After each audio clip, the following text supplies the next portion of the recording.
মানুষ আসলে কতটা খারাপ আর নিকৃষ্ট হয় সেটা আজকের ভিডিও দেখলেই সবাই বুঝতে পারবে। আজকে আমি সবার সাথে আমাদের সাথে ঘটে যাওয়া এমন একটা মর্মান্তিক ঘটনা শেয়ার করব যেটা আমার মনে হয়েছে যে সবার জানা উচিত। আসলে হিংসা থেকে মানুষ যে কত জঘন্যতম কিছু করতে পারে সেটা আমি এই সিচুয়েশনটায় না পড়লে একদমই বুঝতে পারতাম না। তো যাই হোক, ঘটনা যেটা হয়েছে সেটা আমি তোমাদেরকে সামনেই বলছি। তো এই যে লেবু গাছটা দেখতে পারছো, এটা হচ্ছে আমাদের লেবু গাছ। এই গাছটায় ফল দিয়েছে 2 বছর পরে, মানে গাছটার বয়স 2 বছর। তো এই 2 বছরের মধ্যে আম্মু এটার যত্নের কোনো কমতি রাখেনি, যার কারণে মাশাআল্লাহ এট লাস্ট এটা ফল দিয়েছে। আর লেবুগুলো কতটা সুন্দর আর বড় বড় হয়েছে দেখতে পাচ্ছ। তো আজকে ছাদে গিয়েছিলাম বেসিক্যালি এই লেবুগুলো পাড়ার জন্যই। লেবুগুলো মাশাআল্লাহ যথেষ্ট বড় হয়ে গিয়েছে, আর লেবুগুলো নিজের হাতে পাড়তে এত বেশি ভালো লাগছিল, কারণ নিজের গাছের জিনিস বলে কথা। এই গাছটা একটা লেবুর বীজ থেকে চারা হয়েছে, চারা থেকে আজকে এত বড় হয়েছে, বুঝতেই পারছো কত যত্নের প্রয়োজন হয়েছে। আর গাছ জিনিসটাই আসলে অনেক বেশি শখের, আর অনেক পরিশ্রম দিতে হয় কিন্তু একটা গাছ বড় করার পিছনে, তাই না? তো এখন তোমাদেরকে বলি ভিডিও শুরুতে কেন আমি ওই কথাগুলো বলেছিলাম। তো লেবু পেরে নিয়ে যাওয়ার কিছুদিন পরেই যখন ছাদে আবার গাছে পানি দিতে আসলাম, তখন আমি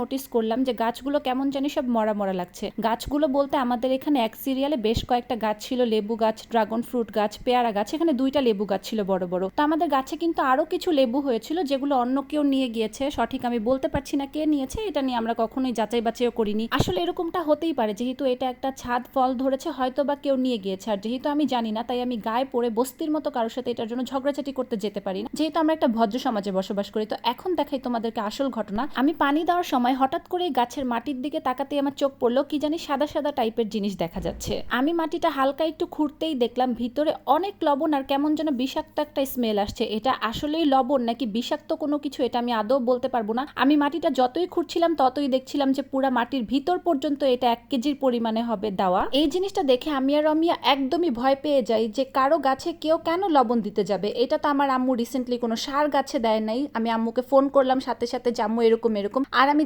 যেটা দেখলাম যে আমাদের একটা গাছে না, পরপর লাইনে 4টা গাছে এরকম। এই সময়ও কিন্তু গাছগুলো একদমই সতেজ ছিল, আমরা দেখে একদমই বুঝতে পারিনি যে গাছগুলো মরে যাবে, কারণ জিনিসটা কিন্তু হয়তো বা গতকালকে বা কিছুক্ষণের মধ্যেই দেওয়া হয়েছে। তো পরদিন সকালবেলায় আমি ছাদে গিয়ে যেটা দেখলাম, এটা আসলে আমি আমার চোখকে একদমই বিশ্বাস করাতে পারছিলাম না। জিনিসটা কতটা মর্মান্তিক আর ভয়াবহ জাস্ট একটু দেখো। আমার এত বেশি খারাপ লাগছিল এই জিনিসটা দেখে যে আমাদের এক লাইনে 4টা গাছ একদম মরে এরকম পাতা শুকায় গেছে, একদম পুরো গাছগুলো মরে গেছে। তা আমার বুঝতে দেরি হয় না যে এই জিনিসটা কেউ হিংসা থেকে করেছে। মানুষের হিংসা আসলে কতটা খারাপ আর ভয়াবহ রূপ ধারণ করতে পারে। তো আমাদের ছাদের এই সাইডটাতে কিন্তু 2টা সিসিটিভি ক্যামেরা আছে, যেটার অ্যাক্সেস অন্য আরেকজনের কাছে, মানে যেটা অন্য আরেকজন তাদের গাছের জন্য লাগিয়েছে। তো আমাদের এই গাছটার মধ্যে কে এই কাজটা করেছে, কে এই বিষগুলা দিয়েছে, এই ফুটেজ কিন্তু তাদের কাছে অবশ্যই আছে। যেটার ফুটেজটা আমি পাইনি, কিন্তু আমি ঠিকই জানি যে এই কাজটা কে করতে পারে, কার এত হিংসাত্মক মনোভাব আছে। তো এই যে আমার আম্মুর এত যত্নের এত বছরের লালন পালন করা গাছগুলোকে যে কেউ ইন্টেনশনালি মেরে ফেললো, এটা নিয়ে কিন্তু আমি বিল্ডিং এর কারো কাছে জিজ্ঞেস করতে যাইনি, কারোর সাথে কিন্তু ঝগড়াও করতে যাইনি, কেননা আমি জিজ্ঞেস করতে গেলেই ঝগড়া হবে, সম্পর্ক নষ্ট হবে। তো এখন চলো তোমাদেরকে কিছু কথা বলি। এখানে যেমন দেখতে পাচ্ছ একটা ড্রামের মধ্যে গিজি গিজি করে লাগানো অনেকগুলো ঢেঁড়স গাছ, এরকম অনেকগুলো ড্রামের মধ্যে অনেকগুলো করে করে ঢেঁড়স গাছ। এখন মনে করো এখান থেকে কেউ যদি একটা দুইটা ঢেঁড়স গাছ নিয়ে যায়, বা ধরো একটা ঢেঁড়স গাছ নেয়, তো এখন এই ঢেঁড়স গাছ তোলাটা বড় ইস্যু নাকি কারো গাছ মেরে ফেলাটা বড় ইস্যু, এটা একটু আমাকে তোমরা প্লিজ কমেন্ট করে জানাতো।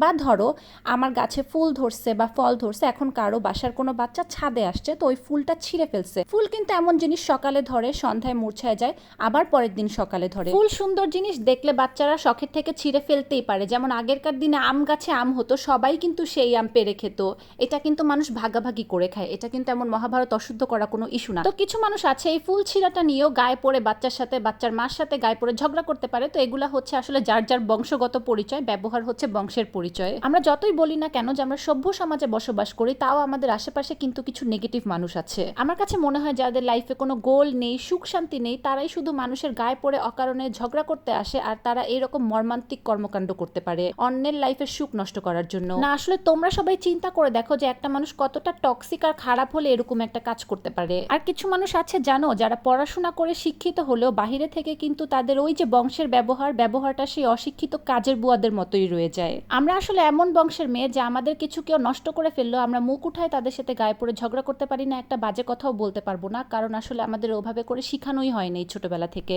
তো যাই হোক, আজকের এই ঘটনাটাতে আসলে আমরা এত বেশি কষ্ট পেয়েছি, স্পেশালি আমার আম্মু, যার জন্য এই ভিডিওটা তোমাদের সাথে শেয়ার করা। আই হোপ ভিডিওটা সবাই পজিটিভলি নিবে। দেখার জন্য সবাইকে অনেক অনেক থ্যাঙ্কস। আল্লাহ হাফেজ।